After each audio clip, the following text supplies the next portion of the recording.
Hi, good morning everybody. Welcome to our A to Z online study.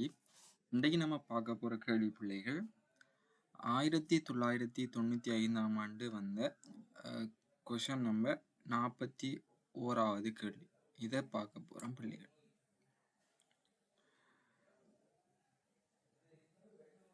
துரள்ளி ஏ ஆனது கிடைத்தடம் ஒன்றின் மீது உள்ளது. இப்போ இதில் துரள்ளி ஒன்று இருக்காம் பிள்ளைகள், அது கிடைத்தடம் ஒன்றில் உள்ளதாம். பி ஆனது எம் திணிவுடைய ஒரு மரக்குற்றியாகும். பியினுடைய திணிவு தாராங்க பிள்ளைகள். பியினுடைய திணிவு வந்துட்டு எம் திணிவாம். பி வந்துட்டு எம் திணிவுடையதான். பியினுடைய திணிவு எம் திணிவுடையதான் ஒரு மரக்குற்றி ஆகும். இத்துரள்ளிக்கும் குற்றிக்கும் இடையிலுள்ள நிலையில் உராய் குணகம் மியூ ஆயிருப்பின், துரள்ளிக்கும் மரக்குற்றி பிக்கும் இதுக்கிடையில, இந்த ஏக்கும் பிக்கும் இடையில, ஏக்கும் பிக்கும் இடையில இருக்கிற உராய்வு குணகம் மியூ உண்டு தந்திருக்காங்க பிள்ளைகள். மியூ ஆகவும் இருப்பின் இக்குற்றியானது கீழே சறுக்குவதை தடுப்பதற்கு, குற்றி தான் என்ன பிள்ளைகள், மரக்குற்றி பி தானே மரக்குற்றி. அந்த பி ஆனது துரள்ளி ஏல தான் இருக்கு. அவை பி ஆனது சறுக்குதான். குற்றி பி ஆனது கீழ் நோக்கி சறுக்குதான். கீழே சறுக்குவதை தடுப்பதற்கு இத்துரள்ளி கொண்டிருக்க வேண்டிய இழிவு ஆரம்புகள். இதுதான் பிள்ளைகள் கேள்வி. ஸோ பிள்ளைகள், இந்த கேள்வியை நாம பார்ப்போம். ஸோ இதை பார்க்கறதுக்கு முதல்ல வந்துட்டு பிள்ளைகள், அதுல இருக்கிற அந்த தொகுதியில தாக்குகின்ற விசைகள், என்னென்ன விசைகள் அந்த தொகுதியில தாக்குங்கிறத குறிக்கணும். இப்போ ஏங்கிறது துரள்ளி, பிங்கிறது மரக்குற்றி. ஏ ஆனது பி ஆனது ஏல தான் இருக்கு. ஏ தான் அசைய போகுது, பி சறுக்க போகுது ஏயினுடைய மேற்பரப்புல. இவ்வாறு தான் அந்த கேள்வி இருக்கு. அப்ப ஏ வந்துட்டு அசைறதுக்கு இந்த மேற்பரப்பு உராய்வற்றது என்று சொன்னால், இந்த துரள்ளி இருக்கிற இந்த மேற்பரப்பு உராய்வற்றது என்று சொன்னால், ஏங்கிற துரள்ளியானது அசைவதற்கு பி ஆல் கொடுக்கப்படுகின்ற மறுதாக்கம் தான் உதவும் பிள்ளைகள். இப்ப இவ்வாறு தொடுகையில் இருக்கும்போது நான் விசைகளை குறிக்கிறேன் பிள்ளைகள்.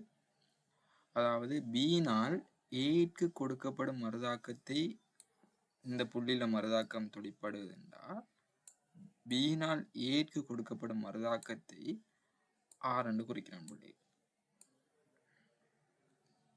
R1 என்று குறிக்கிறேன் பிள்ளைகள்.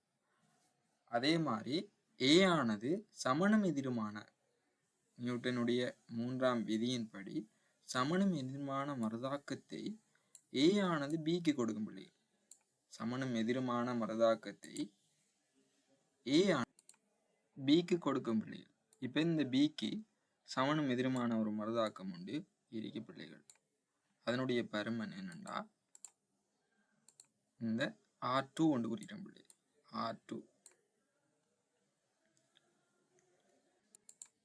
R2 நான் பியில, அதாவது ஏயினால் பிக்கு கொடுக்கப்படுகின்ற மறுதாக்கம் R2வினை நான் குறிச்சிருக்கேன் பிள்ளைகள்.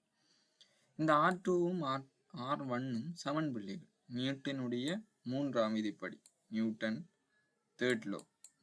தேர்ட் லோ படி இது சமன் பிள்ளைகள். இப்ப பியினுடைய தொகுதி, பி இருக்கிற தொகுதியை பார்த்தோம்னா R2 வந்துட்டு பியில தாக்குது. அதே மாதிரி சொல்லியிருக்காங்க பிள்ளைகள், ஏயில சறுக்குகின்றதாம். அப்ப சறுக்கினால் அதுல உராய்வு விசை இருக்கும் பிள்ளைகள். அவ்வாறு பியில உராய்வு விசை இருக்கும் பிள்ளைகள். அப்ப பியில தாக்குற உராய்வு விசைக்கான சாம்பாடு என்ன பிள்ளைகள், எஃப் எடுத்தோம் என்றால், உராய்வு விசை சமன் எஃப் எடுத்தோம் என்று சொன்னால் எஃப் சமன் மியூ ஆர். இங்க மறுதாக்க விசை என்ன பிள்ளைகள், பியில தாக்குற மறுதாக்க விசை R2. மியூங்கிறது அதனுடைய உராய்வு விசை தந்திருக்காங்க. எஃப்ங்கிறது அதில் தாக்குற உராய்வு விசை. இந்த உராய்வு விசையை குறிப்போம் பிள்ளைகள். எப்படி அந்த உராய்வு விசையை தாக்கம்? ஸோ பிள்ளைகள், அந்த உராய்வு விசையை நான் குறிக்கிறேன்.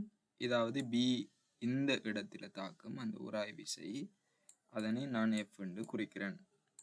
அதாவது பொருள் அசைகின்ற திசைக்கு, அதாவது சறுக்குகின்ற போது இந்த பொருள் எவ்வாறு இயங்க பார்க்கும் பிள்ளைகள், சறுக்கும் போது இந்த பொருள் எவ்வாறு இயங்க பார்க்கும் பிள்ளைகள், இந்த திசையில தான் இயங்க பார்க்கும்.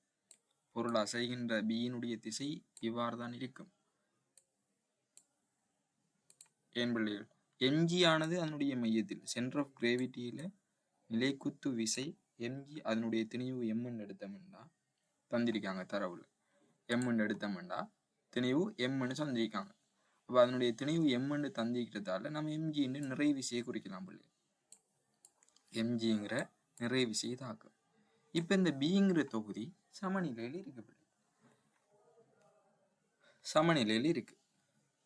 ஒரு குறிப்பிட்ட ஒரு செகண்ட், ஒரு குறிப்பிட்ட நேரத்தில் எடுத்தோம்னா அந்த பொருள் வந்துட்டு பிங்கிற தொகுதி சமநிலையில் இருக்கப்படுது. சமநிலையில நம்ம முதல் நான் சொன்ன வீடியோவிலையும் நீங்க பார்க்கலாம். சமநிலை சந்தர்ப்பத்தில பிள்ளைகள், சமநிலை சந்தர்ப்பத்தில 3 தியரி இருக்கப்படுது. சமேசன் எஃப் ஆஃப் எக்ஸ் கிடையான விசைகள், சமேசன் எஃப் ஆஃப் எக்ஸ் அந்த தொகுதியில தாக்குற கிடையான விசை வந்துட்டு 0 பிள்ளைகள். சமேசன் எஃப் ஆஃப் ஒய் அந்த தொகுதியில தாக்குற நிலைக்குத்தான விசைகள் 0 பிள்ளை. அதே மாதிரி அந்த தொகுதியில ஏதாச்சும் ஒரு புள்ளியில தாக்குற அந்த புள்ளியை நம்ம ஓன்னு எடுத்தோம்னா தாக்குற அதனுடைய திருப்பம் பிள்ளைகள், ஏதாச்சும் ஒரு புள்ளியில ஒரு திருப்பம் எடுத்தோம்னா அந்த திருப்பம் வந்துட்டு 0 தான் பிள்ளைகள். 0, இது 0.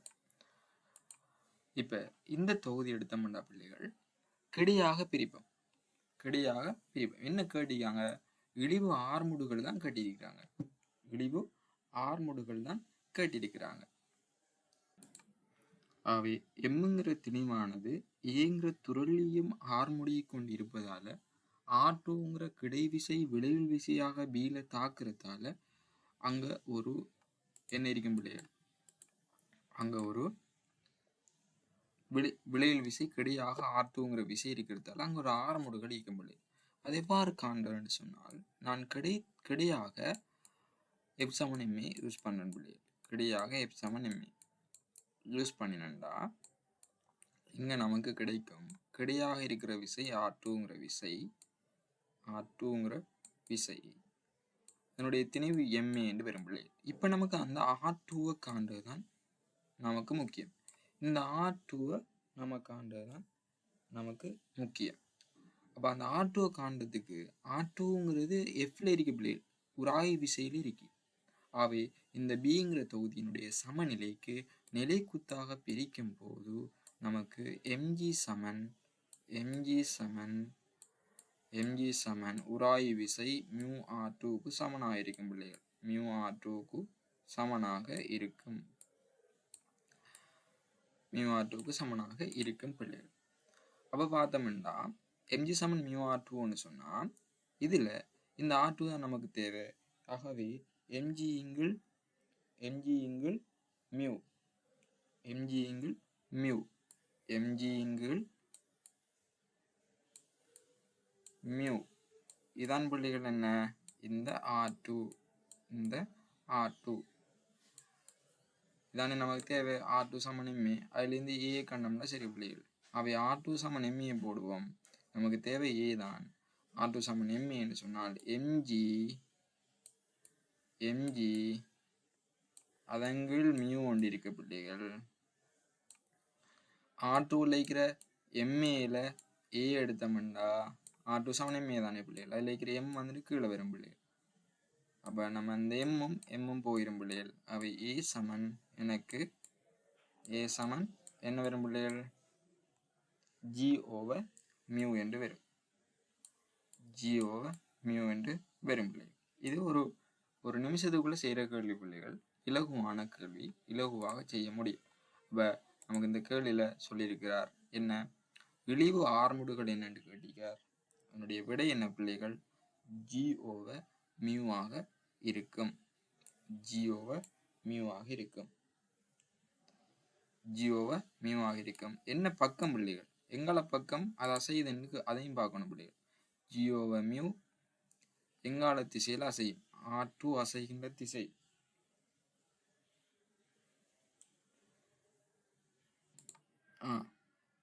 இங்க கேட்கப்பட்ட கேள்வி என்ன பிள்ளைகள்? துரள்ளி தான் கேட்கப்பட்ட கேள்வி.